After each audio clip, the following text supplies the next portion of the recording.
Alright guys, I got to thinking last night, I was going crazy. I couldn't sleep thinking about the lawnmower. And as those of you who know and saw Wednesday's afternoon's upload, I hit a stump out there on the back quarter acre lot so hard that not only did it bend the lawnmower blade on this Troy-built lawnmower, it bent it with such great force that it actually created a tear in the metal.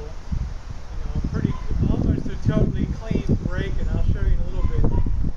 I was going to order a new lawnmower because, when I went to change the blade out and everything, sadly the shaft was bent on the crankshaft was bent. And when I went to try to pull it to start it, it was so out of round that there was just no way that the engine would start. I was disgusted. I thought about it overnight. I've rebuilt marine engines with 8-foot crankshafts, 10-foot crankshafts and stuff. I've rebuilt and rescued everything under the sun in the way of engines and things, and I thought, what the hell? I'm going to give myself a shot of straightening out this crankshaft. We're going to do it scientifically in the right way, okay? So let's get started. I'll describe a few things first.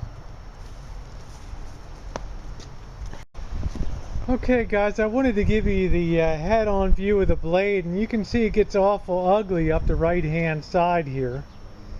She starts from level, so that just shows you the force that hit with. And you can see, as I hold that up to the light, you can see some of the break in the metal there. That hit with terrific force. I went ahead and I put the new blade on the mower, and here's the new blade.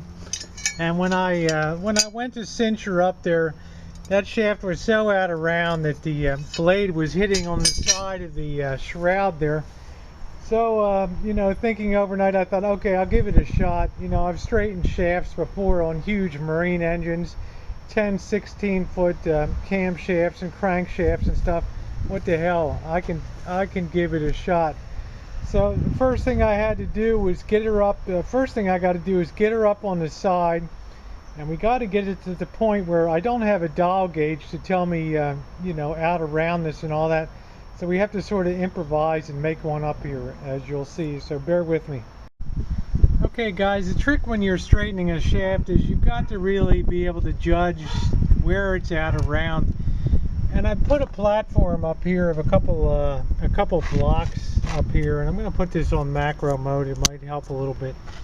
I have a setup here where I have a pen. I don't have a dial gauge which would go in the center of a shaft and be able to tell you with some real good precision how out of round it was. But what I did is I just sat this pen up here, and that centers perfectly in the hole of the shaft. And then I get my vice grips out here, and I'll open them up pretty wide. I want to be able to grab the shaft here. Got to open them up a little more. Just a little more scooch here. Bear with me, doing this on the fly. And I got them locked on good. Then what I want to do is I want to observe as the crank turns here. I'm turning it with the vice grips. What I want to do is turn that and watch the pointer on the end of the pen and see if it moves from, it should stay perfectly centered if it was a perfectly centered shaft. But already you can see, or maybe not too clearly, that it's, it's offset some here. In other words, it's too high here, and it's got to go down some here.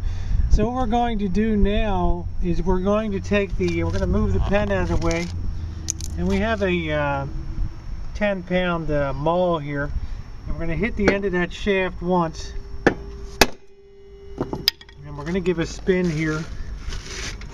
Yeah, we'll hook that on real good. That's not on good enough, those vice grips. We want to make sure they're on good and tight on that shaft. Then we want to give her a turn to see how freely she's turning now. Now that's amazingly better right there. We still got a bit of a high point there. So we want to go ahead and we want to put the gauge on her again and do another test. I call it a gauge. It's actually just the pen there, but the pen, if it's at perfect level with the center of the shaft, it does a good job. And eyeball it at the end. As I turn the shaft, I hold the pen perfectly still, and it gives me a good idea where I'm still high or where I'm low. So I can see I need another hit on the side over here. Let me go ahead and move that, and I'll hit the shaft again. And believe it or not, doing that progressively should straighten out that shaft to a point which should turn pretty much without any binding, and that feels really good. That feels really good right now. Don't confuse compression with binding, okay?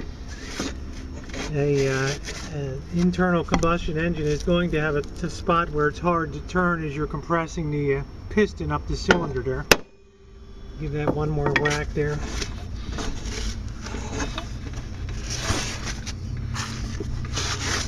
And I'm really impressed with how smoothly that's turning now. So what I'm going to do now is I'm going to get it down off of here, and then we're going to get it down on the ground and see if we can get her chooching.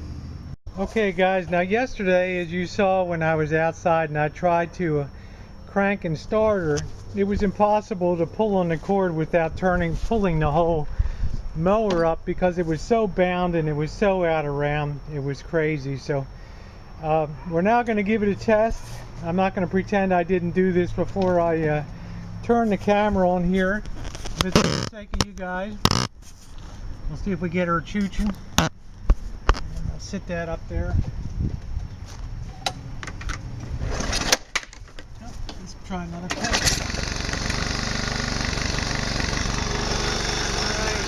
there she is, guys. She's chooching.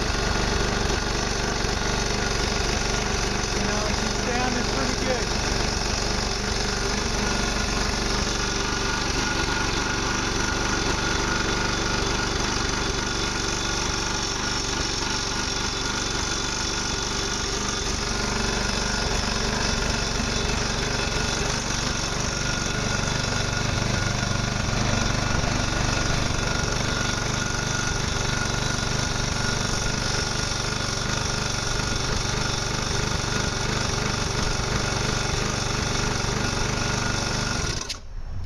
Alright, okay, we'll shut her off and I'm going to have a few words to say.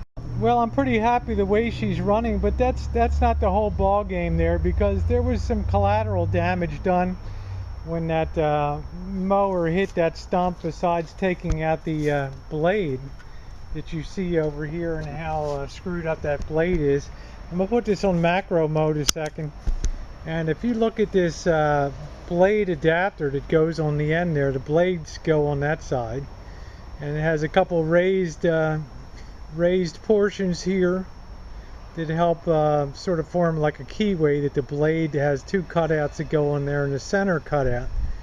But inside of it, if you take a look, and I don't know how well you can see it, it used to have a keyway in there, but the keyway broke off for the shaft adapter. It hit with such force, so we had to go ahead and order a new one of those, and it's supposed to be in tomorrow, Saturday or Sunday. So once that's in, I imagine once that's in, we'll be good to go, and thus saving ourselves $300 or so. So thanks for being with me, and I'm happy that I was able to bring this mower back. I should tell you a couple more things too. You know, whenever you're bending whenever a shaft on something like an engine has hit and gone out of round or something like that, you've done damage to that shaft. And even though you could get it straight and true, you think it's straight and true, that metal has weakened on that shaft. Okay, that shaft is bent, and when it bent, it weakened the metal molecules on one side of that shaft, and there's a chance that that could weaken and eventually break and cause a lot of harm and damage. This upload was for demonstration purposes only, and my disclaimer is, if you're watching this and you've watched it till now, you know, I will not be held responsible for anything you do to try to straighten your shaft. shaft on your lawnmower, because you know, you risk personal injury and perhaps death with doing that.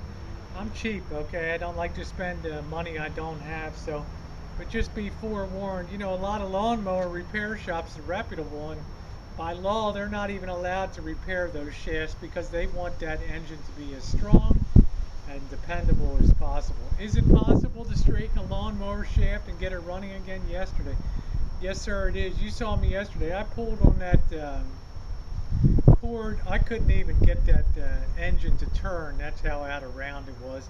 And she's chooching good and she's sounding good now, and I think we're going to be good to go. Okay, be careful. Be cautious. There's only one of you, okay? We don't want you to take you out of the picture doing something dumb, okay? Wear gloves. Be cautious. Wear safety glasses and things like that. All right, and best of all, it's best to just probably get a new mower than to do what I did. But if you're cheap like me, you're going to give it a shot anyway.